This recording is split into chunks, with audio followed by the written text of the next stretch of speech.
திருவள்ளூர் மாவட்டம் இதில் ஒர்த்தாட் ரோடு, ஊர், கோவில்பாளையம், சோழவரம் இந்த பாதையில் இந்த ஆஸ்து பவுண்டு மணல் வண்டி அப்படியும் அதிகமாக போகுது. இந்த நாளைக்கு எப்படியும் குறைஞ்சது ஒரு 100-150 வண்டி போகுதுங்க.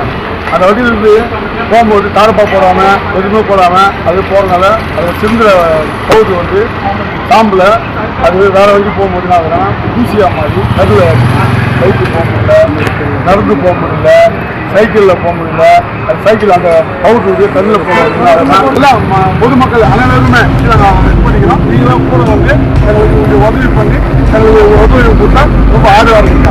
திருவள்ளூர் மாவட்ட ஆட்சியர் அவர்களும் மற்ற பகுதி அதிகாரிகளும் பொதுமக்களுக்கு தெரிவித்து போர்க்கால அடிப்படையில் நடவடிக்கை எடுத்து இந்த சாலை சீரமைத்து தருமாறு வேண்டி கேட்டுக்கொள்கிறோம்.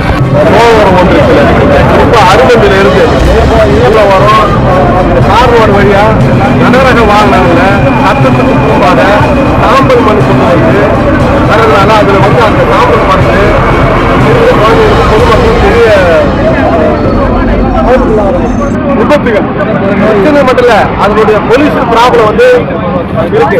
இதுக்கு எதிராக பல முறை இந்த பகுதி மக்கள், சமூக ஆர்வலர்கள் அனைவரும் சேர்ந்து சம்பந்தப்பட்ட அதிகாரிகளுக்கு பல முறை மனு கொடுத்தோம். நேரில் பார்த்து நடவடிக்கை எடுக்காதனால இன்றைய தேதியில் சிபிஎம்எல் கட்சியோட அனைத்து கட்சிகளுடைய சமூக ஆர்வலர்கள் எல்லாரும் சேர்ந்து சாலை மறியல் சொல்லி பொதுமக்கள் சார்பாக இந்த போராட்டத்தை அறிவித்தோம். அறிவிக்கும் போது நேற்றுக்கே காவல்துறை அதிகாரிகள் இது உரிய நடவடிக்கை எடுத்து துறை வாரியான அதிகாரிகள் கொண்டு வராங்க.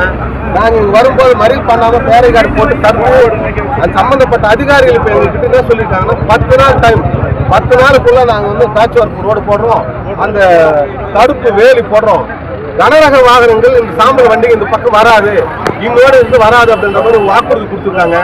ரோடுக்கு கொஞ்சம் அவகாசம் கேட்டிருக்காங்க ரோடு முழுசா போறதுக்கு. இந்த சொன்ன வாக்குறுதிகளை ஏற்றுக்கொண்டு போராட்ட குழு சார்பா நாங்கள் தற்காலிகமாக இந்த போராட்டத்தை, இந்த மறியல் போராட்டத்தை நாங்கள் வித்ட்ரா வாங்கிக்கிறோம். ஒருவேளை அவங்க சொன்ன மாதிரி நடந்துக்கலன்னா எங்க போராட்டம் இது போல நோட்டீஸ் போட்டுல அறிவிக்காமலே நாங்கள் மறியல் பண்ணுவோம். இதுக்காக கைது சிறை சட்டத்துக்கு நாங்கள் தயார்.